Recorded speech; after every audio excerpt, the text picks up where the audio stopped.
تو وہ اس کے لیے سنگین نتائج بھگتنے کے لیے تیار ہو جائیں. اس سے پہلے دسمبر میں انہوں نے ایک اپنا سوشل میڈیا ان کا جو پلیٹ فارم ہے ٹروتھ، اس سے انہوں نے ایک دھمکی دی تھی اور انہوں نے کہا تھا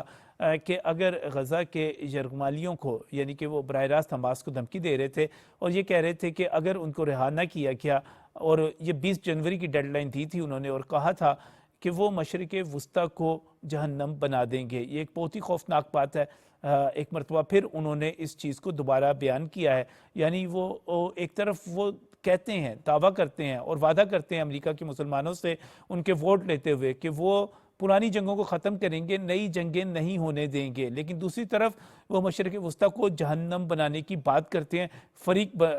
بنتے ہیں اس پر. یہ بڑی ایک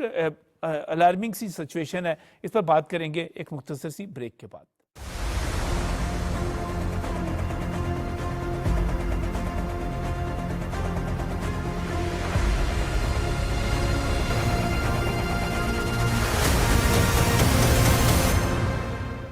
ویلکم بیک فرام بریک. ناظرین، ایک اور اہم ایشو، اور نو منتخب امریکی صدر ڈونلڈ ٹرمپ نے اس اپنی دھمکی کو دہرا دیا جو انہوں نے دسمبر میں اپنے social media platform Truth پر دی تھی، اور کہا تھا کہ اگر غزہ کے یرغمالیوں کو رہا نہ کیا گیا تو وہ مشرق وسطیٰ کو جہنم بنا دیں گے. ایک طرف ڈونلڈ ٹرمپ جب اب انتخابی مہم میں باہر نکلے تھے تو مسلمان علاقوں میں جا کر انہوں نے اس چیز کا وعدہ کیا تھا کہ وہ اس جنگ کو ختم کروائیں گے، بلکہ انہوں نے یہ بھی کہا تھا کہ وہ پرانی تمام جنگیں ختم کروائیں گے اور کوئی نئی جنگ شروع نہیں کی جائے گی. اس پر ان کو بہت زیادہ ویلکم کیا گیا تھا، اور عرب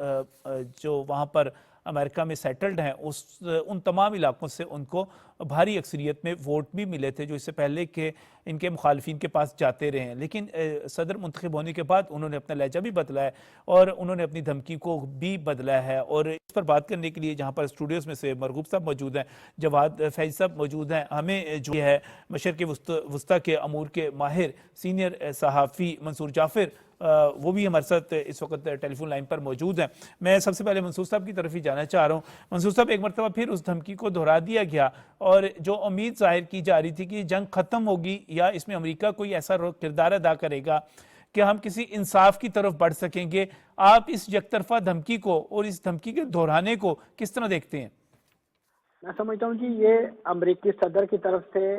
وہ ان کی اور اسرائیل کی جو جنگ ہے اس میں جو کھلی ناکامی کا انہیں سامنا ہے، یہ اس کا ایک اعادہ ہے. اور اسی کی وجہ سے انہیں، کیونکہ اس وقت جو شمالی غزہ کے اندر اور خود وسطی غزہ کے اندر جس انداز سے چرخے لگ رہے ہیں، اور انہیں ان کے فوجی جو ہیں اس وقت بھی جس حماس کو، جس مضافتی تحریک کو کچلنے کے لیے انہوں نے ایڑی چوٹی کا زور لگایا اور پورے غزہ کو کھنڈرات میں تبدیل کر دیا، آج بھی وہاں سے راکٹ اور میزائل حملے جو ہیں وہ اسرائیلی اہداف پر کیے جا رہے ہیں. تو یہ ایک بہت بڑی ناکامی ہے. اس ناکامی پہ پردہ پوشی کے لیے، اور خاص طور پہ اس وقت جو ایک یرغمالیوں کی رہائی کے حوالے سے ایک نیگوسیشن جاری تھی، اس میں اپنا دباؤ، اپنا پلڑا بھاری کرنے کے لیے انہوں نے یہ ایک اوچھی دھمکی جو ہے وہ اس کو دہرایا ہے، جو ان کے منصب کے قطعی شایع نشان نہیں ہے، کیونکہ وہ انہیں اپنا لہجہ ایک سفارتکار، ایک ڈپلومیٹ کا اور ایک اسٹیٹس مین کا رکھنا چاہیے. وہ اب سمجھ رہے ہیں کہ شاید حماس وہ اسٹارمی ڈینیل ہے کہ جس کے ساتھ مقدمے میں انہیں ابھی 10 جنوری کو سزا سنائے جانے کا امکان ہے. تو وہ اس نوعیت کی جو انٹرنل چیلنجز ہیں اس سے بھی اس نوعیت کی دھمکیوں کے ذریعے منصور صاحب، اس وقت سچویشن یہ ہے کہ آج جس وقت ہم بات کر رہے ہیں یہ 459واں دن ہے جو سارا کچھ وہاں پر ظلم و ستم ہو رہا ہے اس کا 7 اکتوبر 2023 سے لے کر اب تک. آپ یہ دیکھیے کہ 50,000 کے قریب شہداء ہیں، آپ یہ دیکھیے کہ لاکھوں زخمی ہیں. کوئی سکول نہیں چھوڑا گیا، کوئی اسپتال نہیں چھوڑا گیا، کوئی ریفیوجی کیمپ نہیں چھوڑا گیا، کوئی کاروباری مرکز نہیں چھوڑا گیا، کچھ نہیں چھوڑا گیا، لیکن اس کے باوجود مزاحمت ختم نہیں ہو رہی. تو یہ ان کے لیے بڑا پریشانی کا باعث ہے. اس میں کوئی شک نہیں جی کہ یہ مزاحمت جو ہے یہ فلسطینیوں کے ڈی این اے، ان کے خون کے اندر شامل ہے، کیونکہ جو ظلم و ستم پچھلے تقریباً 120 برسوں سے، اور خاص طور پہ جو معلوم تاریخ 76 برس کی ہے جب سے اسرائیل کے ناسور کو فلسطینیوں کے سرزمین پہ بویا گیا ہے، اس وقت سے لے کے اب تک جو ہے فلسطینیوں نے اپنے اس چیز کو اپنے عقیدے کا حصہ بنا لیا ہے کہ انہوں نے قبلہ اول کی سرزمین کو یہودی قبضے سے جو ہے وہ نجات دلانی ہے، اور اس کے لیے وہ تن من کی دھن کی بازی لگانے کے لیے تیار ہیں۔ آپ دیکھیے کہ اتنی بڑی تباہی و بربادی کے باوجود وہاں پہ پورا بین الاقوامی میڈیا موجود ہے۔ آج ایک کلپ ان کو اس طرح کا نہیں مل سکا کہ جس میں وہ وہاں کے جو مصیبت کے مارے لوگ ہیں، پریشان حال، بے گھر، اپنے بچے، اپنے بزرگ، سب کچھ تباہ کرنے کے باوجود کوئی بھی ایک ایسا فلسطینی وہاں میسر نہیں ہے کہ جو اس وقت مزاحمت کاروں کے حوالے سے کوئی سخت بات کہتا ہو یا ان کو اس سے تمام صورتحال کا مورد، کیونکہ یہ ان کی اپنی چوائس ہے، اور یہی وجہ ہے کہ آج بھی مزاحمت کار جو ہیں وہ انہی کی پاپولیشن کے اندر رہ کر، اور خاص طور پہ اگر آپ حماس کے سربراہ یا سنوار کا اگر ایپیسوڈ دیکھیں تو وہ جو پروپیگنڈا کیا جاتا تھا ان کے خلاف کہ وہ غاروں میں چھپے ہوئے ہیں اور انہوں نے جرگمالیوں کو ڈھال بنا رکھا ہے، تو وہ تو خود میدان جنگ میں اسرائیلی فوجیوں کے ساتھ ایک مدبھڑ کے نتیجے میں ایک کاروائی کے اندر جو ہے انہوں نے جام شہادت نوش کیا۔ تو یہ ایک بہت بڑا میں سمجھتا ہوں ناکامی ہے اسرائیل کے، امریکہ کے اس بیانیے کی کہ جس کے ذریعے انہوں نے دنیا کو گمراہ کرنے کی کوشش کی اور فلسطینیوں کی اس مبنی برحق جدوجہد کو دہشت گردی کے ساتھ جوڑنے کی کوشش کی، اور یہی وجہ ہے کہ آج انہیں ہر محاذ پر جو ہے وہ شکست ان کا سامنا کر رہی ہے، اور اسی وجہ سے وہ اب دھمکیوں کی زبان جو ہے وہ استعمال کرنے پر اتر آئے ہیں، کیونکہ جس انداز سے انہوں نے اپنا جنگی ساز و سامان جو آتش و آہن وہ برسا سکتے تھے غزہ پر، غزہ کے نہتے عوام پر، اور خاص طور پہ موسم کی اس شدت میں کہ جہاں پہ اس وقت سخت سردی کا صورتحال ہے، وہاں پہ میک شفٹ ٹینٹج گھروں کے اندر جو پلاسٹک شیٹس کے اندر خیمے بنے ہوئے ہیں، ان کے اندر اس وقت تقریباً 12 بچے ایسے ہیں کہ جو سردی سے ٹھٹر کر جو ہے وہ اپنی جان گنوا بیٹھے ہیں، اور اس کے ساتھ ساتھ ان کی جدوجہد جو ہے، ان کی مزاحمت جو ہے، اس میں چندہ برابر بھی جو ہے وہ کمی نہیں آئی۔ ان کے لواحقین، ان کے بھائی، ان کے جتنے بھی ورثاء ہیں، وہ آج بھی اسی فلسطینی مزاحمت تحریک کے جو ہے وہ پشتیبان ہیں، اور یہی وجہ ہے، اور اسی وجہ سے ان کا اسرائیل کا اور امریکہ کا یک زبان ہو گئی یہ کہنا کہ ہم حماس کے خاتمے تک یہ جنگ جاری رکھیں گے، اور اب انہوں نے اس جنگ کے جو ڈانڈے ہیں اور اس کے اس کو جو ایکسٹینشن غرب اردن تک دینے کی جو کوشش کی ہے، اور اس میں افسوس سے کہنا پڑتا ہے کہ خود وہاں کی جو حکمران جماعت فتح ہے وہ بھی اس وقت اسرائیل کی ہمنوا بن گئی ہے، اور وہاں پہ جنین شہر کے اندر جس انداز سے انہوں نے کارروائیاں کی ہے، اور نہ صرف کارروائیاں کی ہیں بلکہ ان کارروائیوں کی فیئر رپورٹنگ کرنے کے پاداش میں الجزیرہ جیسے چینل کو، جس کو اسرائیل نے پہلے القدس کے اندر پابندی لگائی، پھر غرب اردن کے اندر لگائی، اور اب ایک قدم بڑھ کے خود فتح نے جو ہے بالکل اس وقت یہی صورتحال ہے۔ جواد فیض صاحب بھی ہمارے ساتھ موجود ہیں، سیف صاحب بھی موجود ہیں، لیکن منصور جعفر صاحب میں آپ کا شکریہ ادا کرنا چاہتا ہوں، آپ آئے اور جو ہے اس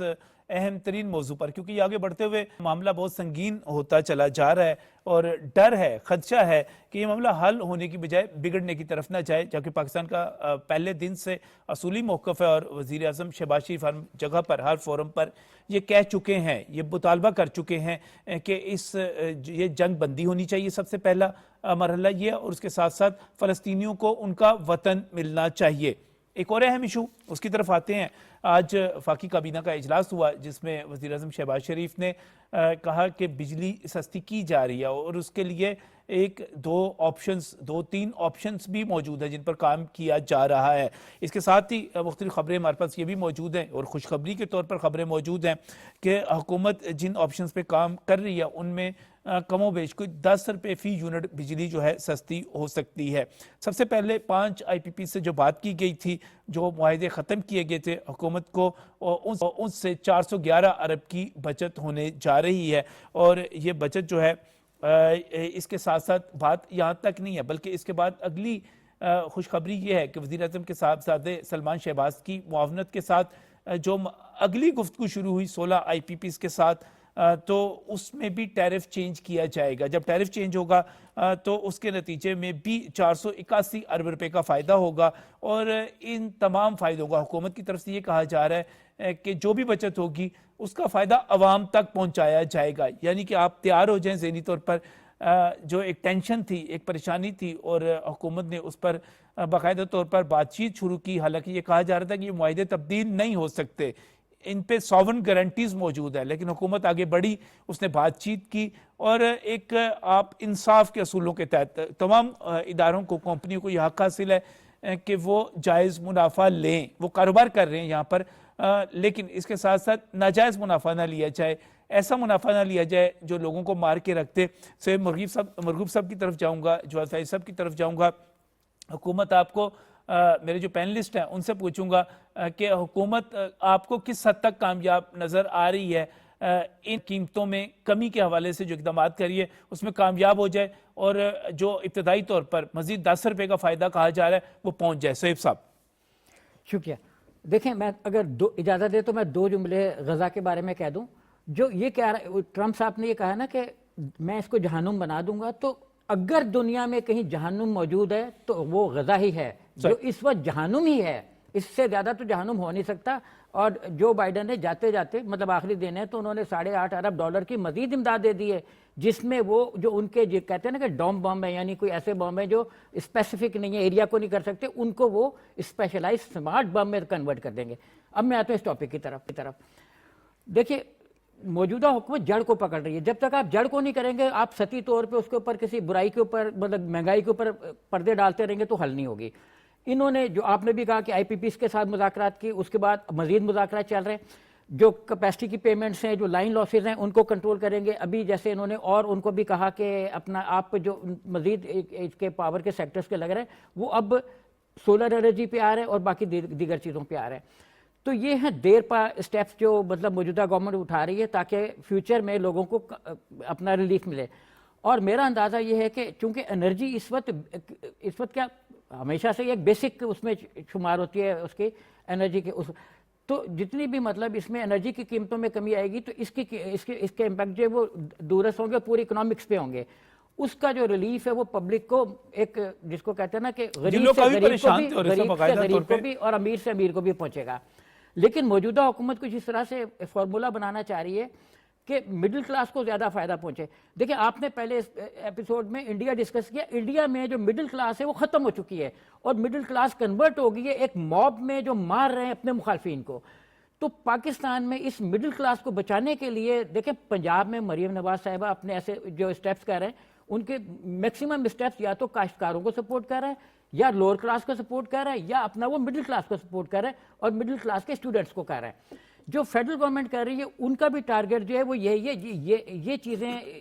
اکنامکس کو تو کریں گی، لیکن جو ایک نفسیاتی ماحول ہے، جیسے انڈیا میں سائیکولوجیکل کرائسس آیا ہوا ہے بہت بڑا، تو اس ماحول کو جو کرائسس انڈیا میں آیا ہوا ہے اس سے پاکستان کو بچانے کے لیے مطلب یہ ایک جیسے آپ نے ابھی بات کی نا نفسیات، تو اس اینگل سے میں بات کر رہا ہوں کہ یہ سائیکالوجی کو بھی امپروو کریں گے اور مطلب اکنامکس کے ساتھ ساتھ جو ایک اسٹیبلٹی ملک میں ذہنی آئے گی۔ لوگوں کو پریشانی تھی، یہ مہنگائی سے تھی اور حکومت کو اس کا بالکل اندازہ تھا۔ جواد فیض صاحب، سیاسی استحکام اس میں بڑا اہم کردار ادا کرے گا۔ دو چیزیں نجم بھائی، آپ نے بھی بات کی کہ ٹرمپ صاحب نے کیا کہا تھا اور اب کیا کہہ رہے ہیں۔ انہیں پتہ لگا یو ٹرن خان کی ہوں دینے۔ اب آپ کو سمجھ جانا چاہیے کہ یو ٹرن لینا کہاں سے کیسے۔ پوری دنیا کے اندر تو کتوں کے حقوق تک کی بات کرنے والے اگر یہ کہہ رہے ہیں کہ آپ اگر نہیں چھوڑیں گے اسرائیلیوں کو، دیکھیں امریکہ کی اکانومی یہودی پیسے پہ کھڑی ہے، انہوں نے اپنے کام کرنے ہیں۔ میں واپس ادھر آ جاتا ہوں اصل سوال کی طرف، یہ میں نے حوالتاً بات کی۔ جس جماعت نے یا جن جماعتوں نے اپنی سیاست قربان کر دی ریاست کے لیے، انہیں یہ کرنا پڑے گا اور انہیں کرنا ہے اور وہ کر رہے ہیں۔ اس لیے کہ یہاں پہ ایک طرف بیانیہ جھوٹا سچا میڈیا کے اور سوشل میڈیم کے ذریعے جو کچھ مرضی بن رہا ہے، لیکن اصل مسئلہ یہی ہے کہ انٹرنیشنلی ہمیں ڈپلومیٹک اصولوں کے ساتھ اور ہم اپنی تنہائیاں ختم کرنی ہے۔ ہم نے پھر سے ایک معزز رکن کے طور پہ ان پلیٹ فارمز پہ جانا ہے جہاں پہ شہباز شریف صاحب جا رہے ہیں۔ دیکھیے، انڈونیشیا کے صدر آ رہے ہیں، ملائیشیا کے بھی آئیں گے، اسحاق ڈار صاحب کے بارے میں یہ شنید ہے کہ وہ بنگلہ دیش جائیں گے۔ یار کیا نظارہ ہوگا کہ اگر بنگلہ دیش ہمارے نائب وزیر اعظم جا رہے ہیں اور وہاں سے جو جس طرح کے ہمیں جیسچر آ رہے ہیں، یہ کافی ہے اس ریجن کے لیے، اس دنیا کے لیے، منہ کی کھانی کے لیے کہ ہمارے معاملات بہتر ہو رہے ہیں۔ ایک فتنہ ہے ہمارے قریب تر جس کے ذریعے فتنۃ الخوارج ہمارے اوپر حملہ آور ہوتے ہیں، ہمیں ان کا بھی سدباب کرنا ہے۔ اس ساری صورتحال میں ہے نجم صاحب، میں ایک بات واضح کروں، اس میں جتنا اہم کردار میڈیا کا ہے نا، آپ نے بات کر لی ہندوستانی فوجیوں کی، وہ جو گوشت کھا نہیں سکتا، جو بھوکا رہے گا وہ کیا لڑے گا، لیکن وہ میڈیا وار جیت جاتے ہیں۔ ہمیں سب سے پہلے، اور ہم نے یہاں یہ سنا تھا ڈوئل نیشنلٹی، اینکرز کی بھی ڈوئل نیشنلٹی چیک ہونی چاہیے اور یہ پتہ ہونا چاہیے وہ کس ملک کا وفادار ہے، اس نے کیا حلف دیے ہوئے ہیں۔ لہٰذا ہمیں میڈیا وار کو سب سے پہلے کھیلنا ہوگا۔ ہندوستانی چینل دیکھ لیں، یوں بھونکنے لگ جاتے ہیں پاکستان کے اوپر، وہ میڈیا وار ہے، ان کا فوجی نہیں لڑنے کے قابل، وہ خودکشی کر رہا ہے۔ ہمیں سب سے پہلے میڈیا پرسنس کو، ہم کو، میں تو روز دعا کرتا ہوں اللہ مرزقنا شہادتاً فی سبیلک، میں آج بھی دعا کرتا ہوں، ڈیلی بیسس پہ کرتا ہوں، اے اللہ مجھے اپنی راہ میں شہادت دے دے۔ لہٰذا ہمیں یہ چاہیے کہ ہم میڈیا کے حوالے سے سب سے پہلے چیزیں طے کر لیں، اس کے بعد بہت ساری چیزیں بہتر ہو جائیں گی، معیشت بھی بہتر ہو جائے گی، ہم حکمرانوں کو موجودہ بھی اور جو بھی ہوں گے ان کو راہ راست بھی دکھا سکیں گے۔ لیکن تیقن تو ہو نا، اگر میں بیرونی جنکار پہ گھنگرو باندھ دوں گا نا، میں کسی کو بات نہیں کہہ سکتا۔ یہاں سے آپ صفائی کا عمل شروع کر لیں۔ بالکل صحیح، اور اس کے ساتھ ہی میں شکر گزار ہوں سید مرغوب صاحب آپ کا تشریف لانے کے لیے، جو ہے فیصل بھی بہت بہت شکریہ۔ اور ناظرین، پروگرام کے آخر میں آپ کے ساتھ ایک اور خبر شیئر کرنی ہے کہ چین کے ضلع جو تبت میں زلزلہ آیا ہے، اس پر وزیر اعظم شہباز شریف اور صدر مملکت جناب آصف علی زرداری نے اظہار افسوس کیا۔ اس وقت تک جو اطلاعات ہیں وہ یہ ہیں کہ کوئی 100 کے لگ بھگ وہاں پر ہلاکتیں ہو چکی ہیں، اور اس کے ساتھ ساتھ کوئی 150 سے زائد لوگ ہیں جو زخمی ہیں۔ خدشہ ظاہر کیا جا رہا ہے کہ یہ چونکہ ایک 7.1 سے زیادہ کا زلزلہ تھا، اس میں مزید نقصانات بھی ہو سکتے ہیں، اور اس میں جو ہے پاکستان کی طرف سے ہر ممکن مدد اور تعاون کی یقین دہانی کروائی جا رہی ہے، اور پاکستان چونکہ ایک عالمی برادری میں ایک ذمہ دار ملک کے طور پر موجود ہے، تو کہیں پر بھی مصیبت ہوگی، کہیں پر بھی کوئی اس کا دوست مشکل میں ہوگا، وہ یقینی طور پر اس سے اظہار ہمدردی بھی کرے گا اور امدادی سامان بھی مہیا کیا جائے گا۔ لیکن ابھی چونکہ یہ ابھی ابتدائی خبریں ہیں، مزید خبریں جب آئیں گی تو اس پر بھی اپڈیٹ کیا جائے گا، کیونکہ کہا کہ نیپال کے دارالحکومت کھٹمنڈو تک اور بھارت کے کچھ حصوں میں بھی زلزلے کے جھٹکے محفوظ کیے گئے ہیں۔ اللہ تعالیٰ سب کو محفوظ رکھیں، اور اس کے ساتھ ہی پاکستان کی طرف سے، پاکستان کی حکومت کی طرف سے، پاکستان کے عوام کی طرف سے تبت کے عوام کو اظہار یکجہتی بھی ہے، اور ہم ان کے ساتھ کھڑے ہیں۔ ان کی مشکلات میں ان کا حل کرنے کے لیے پاکستان کی حکومت کی طرف سے پیغامات جا چکے ہیں جو خوش آئند ہے۔ پاکستان اپنا اسی طرح ذمہ دارانہ کردار جو ہے وہ ادا کرتا رہے گا۔ اسی کے ساتھ اجازت دیجیے، اللہ حافظ۔